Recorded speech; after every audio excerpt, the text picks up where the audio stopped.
listen to a lovely space of music this morning, and Margie for sharing your gifts and graces in music this morning. Marie for sharing your spirit and allowing us some time to just touch in with our own spirits and with each other. Thank you for the invitation. Thank you for offering to share space this morning. Phyllis and I have been so pleased and blessed to find this community of faith, of folks that are questioning and asking and sharing and challenging and loving each other, and it's been a real special treat for us. We're up here part-time, but when we're able to be here to come be in this space with you, I really appreciate the invitation. I haven't done this in a long time. I used to, in my youth and young adulthood, I used to actually share and speak in faith communities quite often. And I just kind of did that as a child, and I started teaching Sunday school in the church I grew up when I was 12. I taught the third graders. and then when I was, I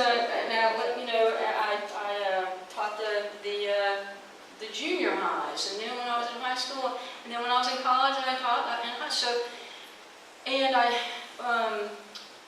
often went on a church retreat, and I was a speaker, and I worked with the youth groups on church retreats, but I would always have a time that I would share with the adults. So that way, it just kind of, that's how I was raised and grown up, was to share my understandings of God. And then in that church tradition, realized that I am truly loving women, and so I was exiled from that community. And so I haven't done this in a long time. It took me a while to heal from those wounds, and part of that healing was that I had the opportunity to go to seminary at Candler, which is a United Methodist seminary, and hang around with folks that were being taught to exile people, except that Candler doesn't do that. So thankfully all voices are welcome at the table at Candler as a school of theology, and all voices are respected, and we learned from each other. And so I was able to, and there were some Methodist ministers at Candler who engaged with me in my healing. And they would come to me and say, I've never known a Christian that was gay. Tell me about that experience. And so I got to share with them, and they would share with congregations. But this is the first time I've had an opportunity just to say, this is some about me. So thank you for the invitation and for showing up without a title. I never quite gave Dee a clear title, so she never could give Mimi a clear title, so Mimi couldn't give you a clear title, and so you showed up anyway. And wow, that's, that you kind of have that faith that, we'll show up and something good might happen. Because you bring something good, then something good's going to happen, right? So, because I kind of danced around it for a while with the, I'd be preaching to the choir a whole lot. I'm only a novice and a learner of Eastern spiritual practices, thankfully beginning to make their way into our Western positive thinking. I kind of had that challenging of what the church taught me all along, and saying, well, those were good things that the church taught me, but how could I expand those in my experience and understanding of life? And so, I kind of think, isn't it possible that those wise men from the East that came along about the time that Jesus came into the world, that they probably were Buddhists, since they were kind of from the East? And, they may have hung around with him for the first several years of his life, and then particularly when they were in Egypt, through his childhood. And isn't a lot of Jesus' thought very Buddhist? So, you know, I'm trying to recognize that and learn into that and live into that whole practice that, to me, is so much more expansive than what I learned in a traditional church. So I kind of feel like like I said, I'm preaching to the choir. I think Kathleen might have said that recently, to, you know, those of us that are speaking are sort of speaking to the choir, but that we can maybe review together and share together. And I talked with Marie about kind of, and I mentioned it to D too, about kind of a riff, you know, the metaphor of a musical riff, right? So a musician creates a melody, and then other musicians around, you know, and then mixed metaphor, dance around that melody, you know, with other kinds of notes that sort of, that spreaded and expanded that melody in a riff. So I'm kind of thinking about a riff on a statement that Mimi made recently, that that we become what we believe. And I thought, wow, we could riff on that a minute, you know. How can we expand on that some? And we could stop there, because that's really a sort of summary of what I have to say. But since you asked, I'll say a little more about that in my riffs. So I'm using notes because this is the first time I've kind of talked about this with folks. So I want to refer to my notes a little bit and begin with a caveat that this title of doctor is new to me. It's like 2 months new.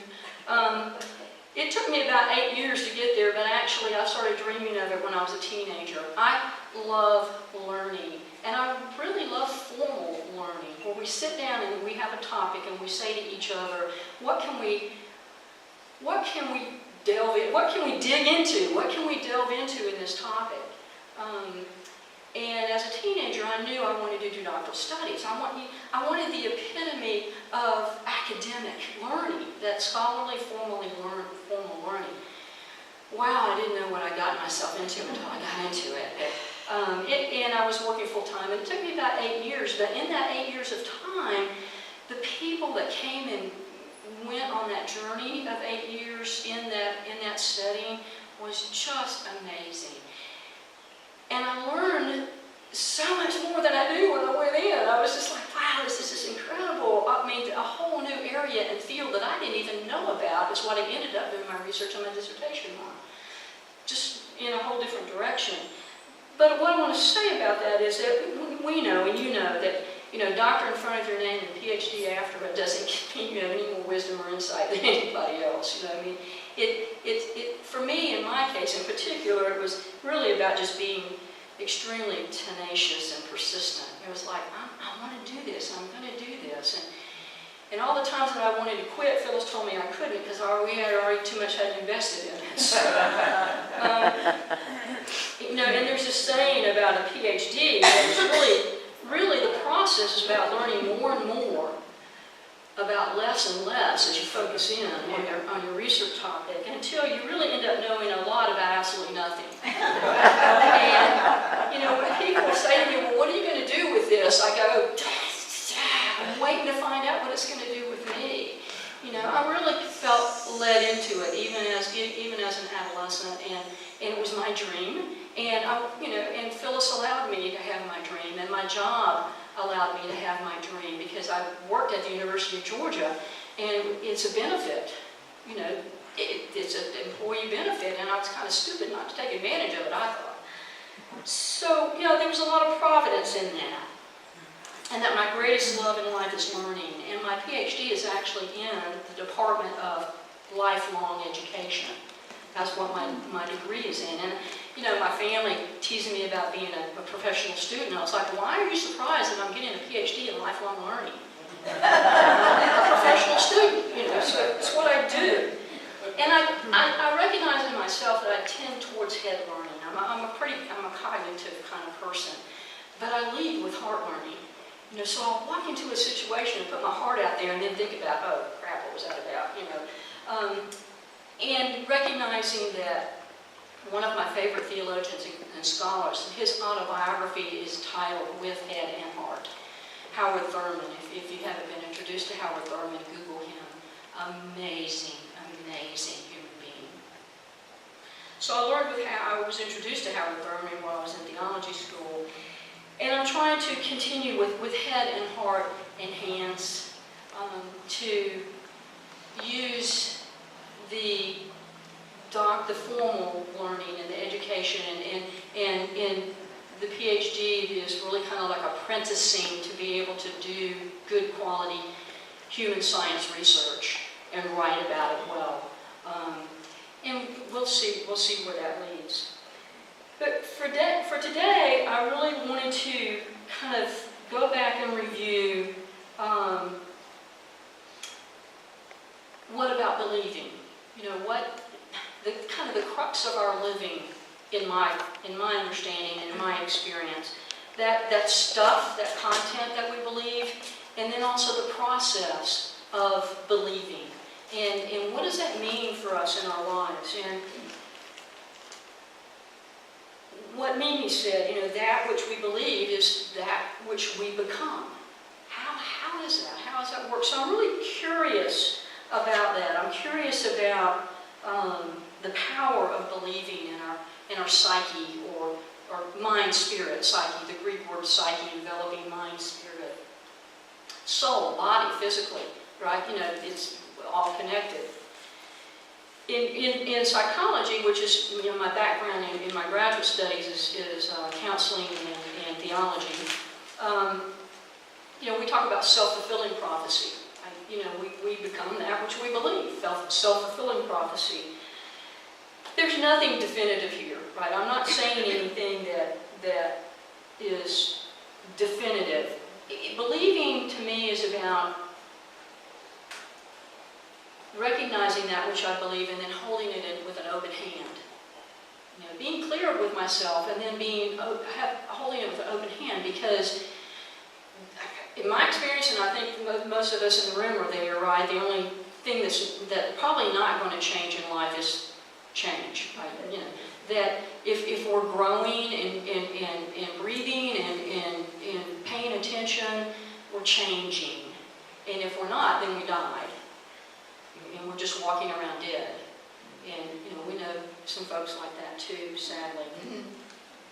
So we reach we're formed in beliefs, whatever traditions, whatever that may be, and we come into adolescence and adulthood, and we begin to maybe question those. I hope we question them. I was formed in a Christian tradition. I grew up in the United Methodist Church out of, in 5 generations of United Methodist Church people. Of course, it wasn't United Methodist Church then. The Methodists and the Brethren, and then we got together, and then we were united. And it took me a minute to understand, and I'll tell you how I came to it, but to understand that the church is not God. It took me a little minute and it's actually my mentor in counseling and pastoral counseling taught me that. So we begin to replace our beliefs, right? They're changing and shifting and growing as we grow. And when I came out to myself, and I was in a Christian counseling program in graduate school, and I knew I was in love with this woman in my class. What? At that point in my life, in my early 20s, I didn't even have the language to ask the questions. I grew up in a small town in North Carolina, in a small church that was built by my family, and in my experience and understanding, family was church, and church was God, and God was family, and family was church. It was all mixed up for me. It was all in there together. And providentially, and there's a whole story behind this, but providentially I was introduced to and met Bernie Overton. He's a Presbyterian minister, was Princeton man in the 40s. He used to say, we weren't looking for each other, were we? He was an old, bald, retired Presbyterian minister, and I'm a young lesbian out of graduate school ready to change the world. We weren't looking for each other, but we loved each other. And Bernie taught me that the church is not God. And that if I truly want to know and learn what it is I truly believe, to pay attention to how I behave. Pay attention to how you act, Katy, because it will tell you what you really believe. And the most important or significant belief that you have is that belief that you have, Bernie would say to me, about God, universe, purpose, life, that which you understand about the creative force. The name that I've attached to it is God, the divine. You didn't come here on your own accord, you got here somehow. What is that about? What brought you into being? Pay attention to that, and how it brings us all into being, and how it brings all of creation into being, and that all of creation is here from a force that's beyond you. And what do you believe about that? And in the Christian tradition, from the Hebrew tradition, there's this belief of God, of love and God of judgment. And Bernie would say, you find both of them in the Bible. You can find the God of love and the God of law. Which one is it that you want to worship? I think I've come more, and Bernie left us. I met Bernie when I was in my early 20s, and he died in 1998, just as I was starting actually theology school. I really hated it that he left then. But I would sit in class and hear him talking to me, right? And I would say, what would you think about this? And I would think to myself, I already know what you think about it. Never mind. Sorry I asked. But he would say, we're created beings. And I think, that binary of mercy and judgment, the Hebrew God of mercy, Elohim, and the Hebrew God of judgment, Elohim, if I can say it right, somebody might know that better than me. Maybe God's judgment is merciful. Maybe God's mercy is judgmental in the sense of loving and caring, not a negative judgment, but a positive judgment, right? Do we always think of judgment negatively? Maybe that judging is a wow, I love you. Wow, that judging that says, I embrace you, I honor you, I respect you, I care for you. So that what I believe about the universe, about God, about the purpose of life and living and creation is that which directs the path of my living. I'll become what I believe. We become what we believe. What I believe about life will direct the path of my living. I can't tell you how many times Bertie said this to me. And so he said, so Katy, as a young adult, he said, Katy, be careful about what you believe. Be intentional. Pay attention. Be intentional about what you choose to believe, because it'll direct the path of your living. And of course, as a child and adolescent, he and I were walking up the steps of the church one day, and I was angry about something, because I'm an angry person, and I'm angry all the time. And he said, well, why are you choosing to be angry about that? And I'm like, I'm not choosing to be angry about that. And I'm like, didn't you see blah, blah, blah, blah? And he goes, okay. And 2 weeks later, I'd come back and say more about that choosing to, how I feel, choosing what I think, choosing what I believe. Be careful about what you choose to believe, because it will direct the path of your living. So he suggested that I would write down my creed. Every few years, Katy, sit down and be intentional. Write your creed. This I believe. And every few years, it's probably going to change. I hope. He would say, I hope it changes, because I hope you're growing and learning. And take it seriously, because it directs the path of your living. And then hold it with an open hand, because it's going to change. And then never, ever judge it negatively. Don't judge. If you withhold, he would say to me, Katy, if you withhold anything from yourself or others in life, make it be judgment, negative judgment. Withhold judgment. Just let it be.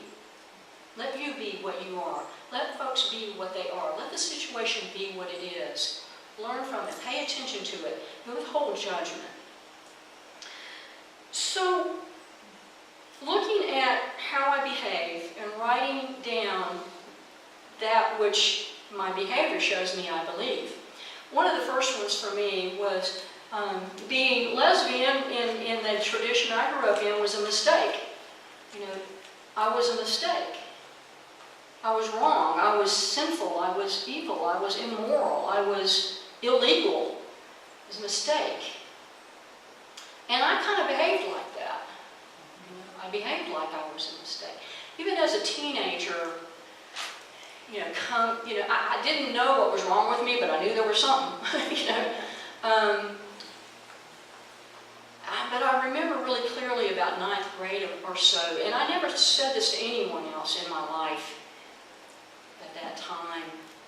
I have an inferiority complex as wide as the Grand Canyon. I knew that about myself. I didn't really understand why. Somewhere inside myself, I felt that I was a mistake. Bernie taught me that the difference, right? You make mistakes. You make mistakes. You can own those and fix those and change those, but you're not a mistake, right? And so I had to learn to change that, replace that belief with, it says it right there in the Bible. God created, and God looked at God's creation, and God said, it is good. The creation is good. That means me. God deemed it. So the church can say what the church is going to say about me. Family, society, folks can say what they're going to say about me. I have it in writing through the Hebrew tradition, right? Through that story of creation. And of course, as we know, there are multiple varied stories of creation. But don't they all come down to the Creator is excited about the creation and engages with it in loving ways and caring, gracious ways. So Bernie talked about, well, he really started talking in the very early 70s about grace theology. He was one of the first that I knew of in the church that talked about grace theology. And about in the 90s, he said to me, I'm going to change my language. He said, when I hear other people talking about grace theology, it's not really what I'm talking about. It's not what I mean. So he started talking about the unconditional love of God. What does it mean in a Presbyterian church if we talk about that the love of God for God's creation is unconditional? There are no ifs, ands, or buts. You don't have to believe any certain way. You do not have to proclaim Jesus as your Lord and Savior. God's love is not withheld if we don't meet the criteria. There are no conditions. So then the question is, it's not so much we can't earn what we already have. Right? I can't earn God's love. I can access that which is the love of the Creator. And so what are the practices that help me to access that which is already there for me? The love, the unconditional, gracious, embracing, to be embraced by that love. And there were two things with that, head and heart. So the heart piece for me was,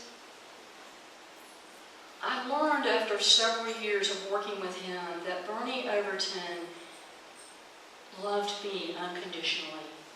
And what that meant was there was nothing I could do that Bernie would stop loving me. It wasn't going to happen. This young lesbian straight out of graduate school, and I'm dealing in the mid-70s with what culture was then. I got kicked out of the church. I got kicked out of my family. I was in a spiritual, emotional, psychological, cultural crisis. I was in trouble. I was in major, major trouble. I was practically non-functional and suicidal for about a decade. Bernie, there was nothing I could do that Bernie Overton would not love me. The flip side of that was there was nothing I could do for Bernie to love me. There wasn't anything I could do for him to love me. I didn't have to perform. I didn't have to to be the best. So I didn't have to meet, there wasn't anything I could do for him to love me. And what I realized was because that was Bernie's choice. That's who Bernie was. That's who he is. And he loved me that way because he believed he was loved that way. He believed that God loved him unconditionally, and therefore, and that's how God related to him as an ordained Presbyterian minister, and therefore, and father and husband and grandfather and great-grandfather, therefore, that's how he related to other people. He lived out the love that he believed God had for him. He lived out that which he believed. We become that which we believe. And I watched that with him over and over for 30 years that I worked with him. Bernie believed that God loved him unconditionally and related to him that way. And so therefore he was called to love others unconditionally and relate to them that way. And he lived out that belief over and over. Now, did it mean that he disagreed or he, wasn't well with other folks and how they behaved and how they acted? No, of course not. Of course they're, and oftentimes, I came in and went to him one day and I said, you just got to say when wrong is wrong. And he said, so whose definition of wrong are we talking about here? Okay, back to the books, back to what is it I truly believe? So if I really want to know, then the head piece, if I really want to know what I believe, pay attention to how I behave. And Bernie came up with an exercise that he called the onion exercise of self-awareness. And he used the metaphor of an onion because with self-awareness we're always peeling back a layer. There's always another layer. So I get some awareness of something and then there's something behind that. And I get a little awareness of myself about something and there's something underneath that. So the exercise is really pretty simple. It's very powerful, so I thought I'd share it with you about this whole thing of how I end up behaving that which I believe. And some of you may have heard of it as, we use it in mental health as cognitive behavioral therapy. That which we think drives what we feel, which drives how we behave. And Bernie added the dimension which it will show us what we believe. So underneath what we think is what we believe. And it's circular and interactive. So he said, here's the exercise, Katie, and I do this, right along. What's going on with me? That's the question of self-awareness. What's going on with me? Not what's going on with the other person, not what's going on in this situation, not what's going on in the world. What's going on with me that I think the way I think? That I'm thinking about this, that my attitude is this, that my understanding of this situation or this person is this, that it is. What's going on with me that I think the way I think? What is that about? Which is going to drive how I feel. What's going on with me that I feel the way I'm feeling? Well, I think that, blah, blah, blah. That's why I feel the way I'm feeling. So what's going on with me that I'm feeling upset right now? Which happens with me a lot. If you ask my spouse, she'll tell you I'm upset a lot. I'm a kind of a moody sort of gal. And so I have to check in on my thinking and my feelings a lot. So then, what's going on with me that I'm behaving the way I'm behaving? What is that about? Well, it's generally because I'm feeling some certain way, which is being driven by how I think about it. So then what am I believing about myself in this situation? Now, what are my expectations of myself? What are my expectations of others? What are my expectations of God in this situation? What's going on with me that I believe the way I believe, which is driving how I think, which is driving how I feel, which is driving how I behave, and I can understand what it is I believe. And if I need to change that belief so that my behavior is more satisfactory, then I might want to check in with that. And because it's interactive, we can intervene on any of those components. So in behavioral therapy, we guide folks to act as if, act as if that's the truth, because eventually you're going to feel like that's the truth, and you're going to think that's that's the truth, and then you know what? You're going to end up believing you're not a mistake. You make mistakes. So act as if God loves you unconditionally, Katie, and see what happens. And I start feeling about myself differently, and I start thinking about myself differently, and then I start believing about myself differently, and then I live that out, right? So the onion exercise is just, it's a little self-awareness. And the second step, two-step process, withhold judgment. Just get the information. You say, Katie, don't get self-awareness and then pick it up and beat yourself over the head with it. God, I can't believe I did. I can't believe you see what I just did, or whatever. Just get the information. Withhold judgment. And then be intentional about your choosing. Choose what it is you believe, intend to believe, want to believe. Not what you say, not what you want, but pay attention to what you do. And it will tell you that which you believe. And so that little piece on believing has really brought me through the last 40 years of my life since I met Bernie. The love of God for God's creation is totally and completely unconditional. And God relates to God's creation with unconditional love. And if I truly believe this, I would love myself with no conditions. I would love others with no conditions. And I would believe with unconditional love. And again, not that everything is satisfactory. Now, and Bernie would say, it's not that it's good or bad. It really, it's all indifferent. Is it satisfactory for the living of your life? Is this what you believe satisfactory for you in your life? Because nobody else is going to live it. And I used to say, when I wake up in the morning and I see someone else in the mirror, I'll let them tell me how to be. Nobody else is going to live this. And that was hard for me because I had to walk away from family, which is, I'm Irish Protestant, Southern gal. Family was first. I was taught that family was first. And I had to say, you know what, you can't live this for me. And I don't expect you to agree or like it or live this way, but I early on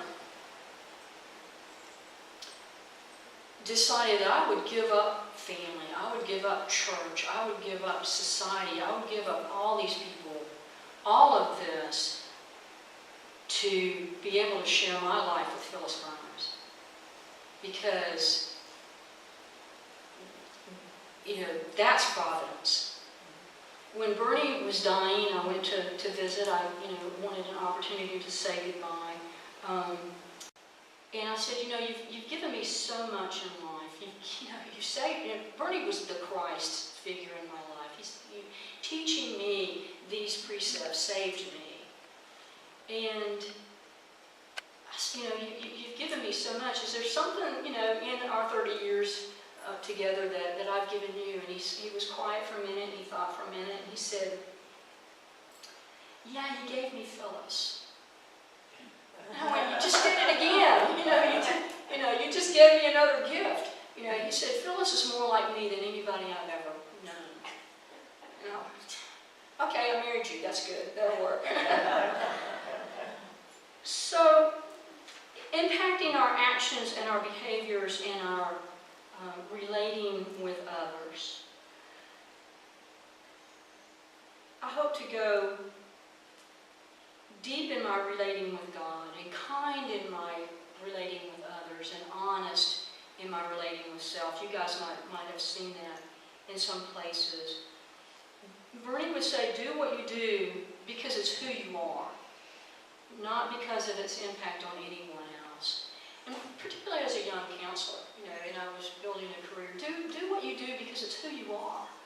It's how you've been created to be, not because of its impact on anyone else. Because one, you can't be other than who you are, and two, you can't control how it's going to impact other folks.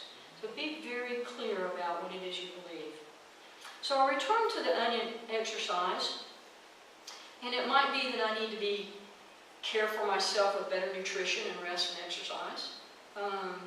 It might be that I need to step back and look at how I was taught, and why it is I hold a belief I hold. So you guys know that parallel about the woman who cut off the end of her hand, right? When you guys heard that? That she cut off the end of her hand before she put it in the pan and put it in the oven, and one day her husband asked her, why do you do that? She said, well, because that's how Mama cooked a ham. And so, she went to her Mama and said, well, Mama, why'd you cut off the end of the ham? She said, because my pan was too short. Right? So sometimes we have to pay attention to why we believe what it is we believe. It's been handed down to us. We grew up in it. We were formed in it. Why is a good question, and then withhold judgment, second step, and then is it satisfactory for me in the living of my life? I might have a bigger pan. Or I might need a smaller ham. Is it satisfactory for me? Is that belief satisfactory for me in the living of my life? It's not for me to say whether it's satisfactory for somebody else, and that their believing is satisfactory for them. I'm not living their life either. This whole thing about breathing, as I breathe in deeply, the Hebrew word of ruach,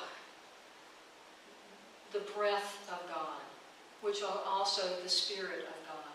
I love that when I learned that the Hebrew root word for spirit is also breath. God breathed the breath of God into the creation. God breathed the Spirit of God into the creation. And when I breathe, that's the Spirit of God in and out. In to nourish and embrace me, out to nourish and embrace others, in and out. In the Hebrew tradition, you may have heard they don't say the name of God. When Moses asked God, who should I say sent me? And God says, tell him I am sent you. We can't define the verb to be, but without the verb to be, we don't have a language. God is, and I choose intentionally to believe that God is loving towards God's creation. So there's kind of a story about, or there's a way to understand the creation story about the Garden of Eden, that God created all of this and put the human being in it to enjoy it and work with it, right? We had work for our hands, for our spirit, for our soul, so that we were creating as well.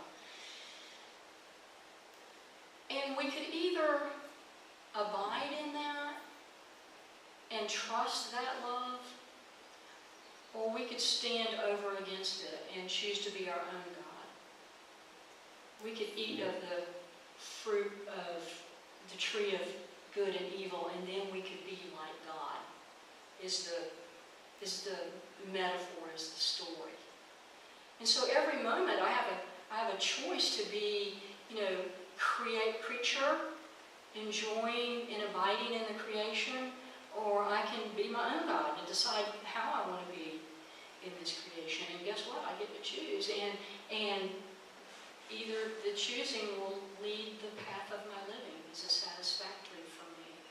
And so I choose to pay attention to abiding as a creature in the creation, loved unconditionally by the Creator.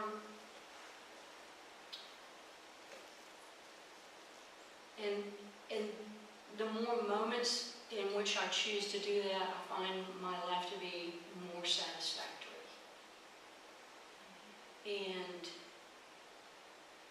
that's all I know for today.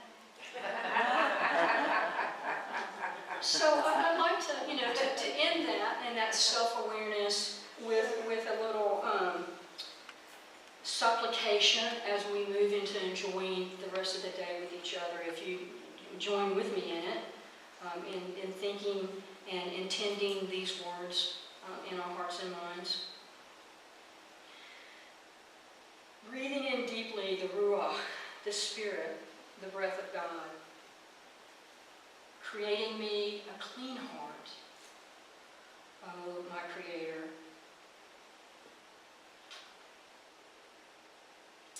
And renew a right spirit within me. Let me not move from your loving presence. And let me abide in your holy, complete, total Spirit. May talk with us. Amen. So be it.